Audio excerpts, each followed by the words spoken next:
What's good, y'all? It's your boy Pippin and the Beast, and welcome to ETB Hoops, baby. Today we're going to be doing our 2019-2020 season predictions. So I'm going to be going over everything from the standings to the playoff picture. Let's go ahead and get straight into it. So for the Eastern Conference final standings, I'm going to go 1 to 15. I have the Milwaukee Bucks first place. I have the Boston Celtics at second. Third, 76ers. Fourth, the Raptors. Fifth, the Pacers.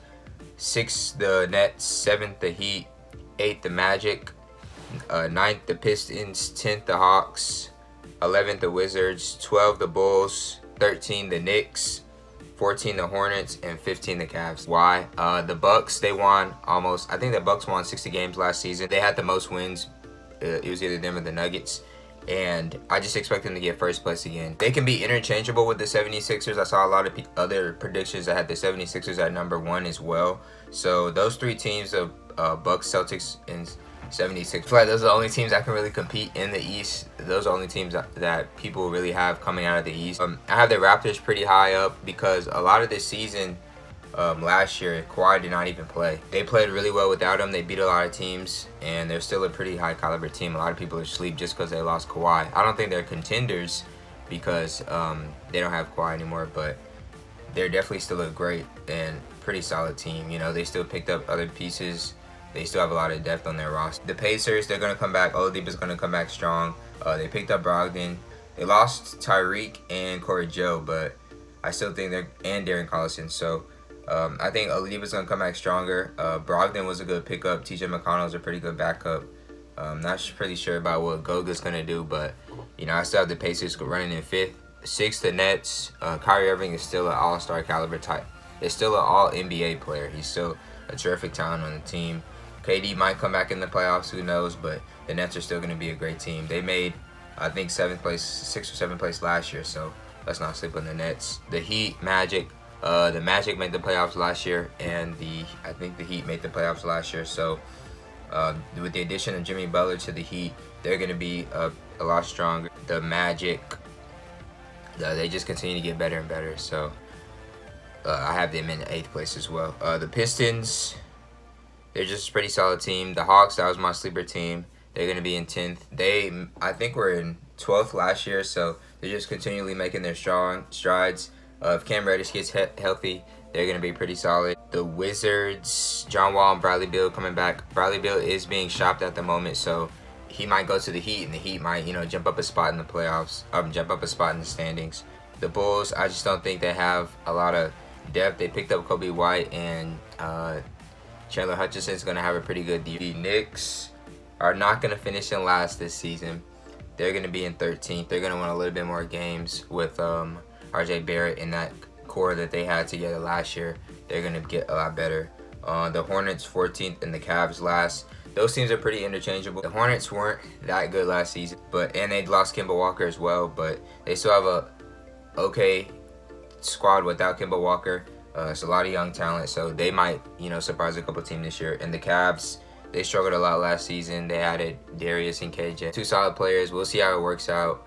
They're still saying they're shopping Colin Sexton, so we'll see. In the West, this was pretty tricky right here. So I have the Denver Nuggets 1, the Clippers 2, the Jazz at 3, Rockets at 4, Lakers at 5, Warriors at 6, Blazers at 7, Spurs at 8, Kings at 9, Timberwolves at 10, Pelicans at 11, Mavericks at 12, Grizzlies at 13, Thunder at 14, and Suns at 15. I'm going to work my way up. So the Suns and Thunder, both interchangeable. The Suns might get 14th and Thunder might get last.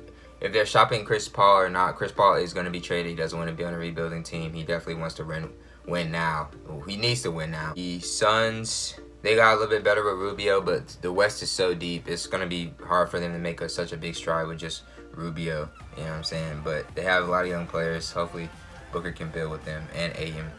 The Grizzlies at 13. The Grizzlies, although they lost Mike Conley, they picked up a lot of not a lot of young players, but they picked up some pretty decent role players in free agency.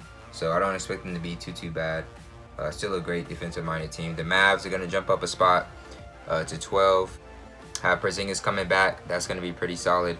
They might be better than the Pelicans, though. I might be wrong. I have Porzingis in my All-Star team, so The Pelicans 11. The Pelicans have a really solid squad, really solid lineup. If Ingram can stay healthy, if Lonzo can play well, if the rookies can come in and do their part, then that's going to be real interesting to see how strong the Pelicans are going to be. The Timberwolves, again, that's just a kind of average team in the West. They still have Andrew Wiggins, they still have Cat. They lost Tyus Jones, but that gives more time for their younger players to come up and play. So we'll see how they're gonna do. The Kings, again, that's another team but the Kings are on the rise. They have a lot of young bigs, they have a lot of young players, period. So they're gonna get a lot of minutes. Buddy's getting better. Harry Giles is getting better. They saw Bagley, et cetera, et cetera. The Kings are getting better. And the young Bogdanovich, he's on the team as well. They're going to be in the 9th spot. Maybe can fight with the Spurs for the 8th spot, but I have the Spurs at 8. Spurs always find a way to make it in. Great coaching. Didn't do a lot in free agency, but I know they're going to. DeJounte Murray's coming back, so he's going to have a pretty good. We're going to see him, like, how he gets pushed back into the rotation. The Blazers at 7. They could be higher, but the West is so stacked. I don't think they can really compete with those super monster teams in the West, but I have them sliding in at 7.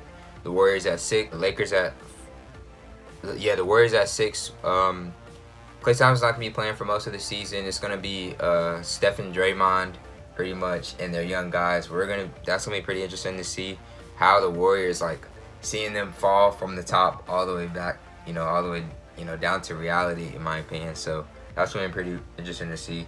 Lakers at 5. A lot of people would have them higher on their list. I have them a little lower. Still, they didn't do well last year. They added Anthony Davis and a couple good players in free agency, but does that really translate to success? So we're going to see. I have the Rockets above them. The Rockets, I think Mike D'Antoni really has a system in place for Russell Westbrook.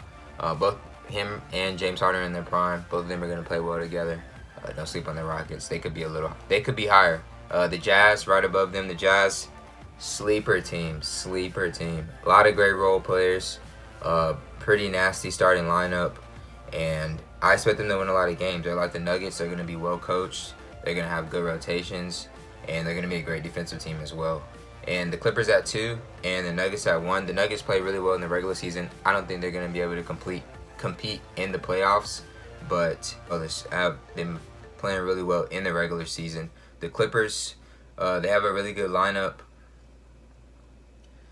A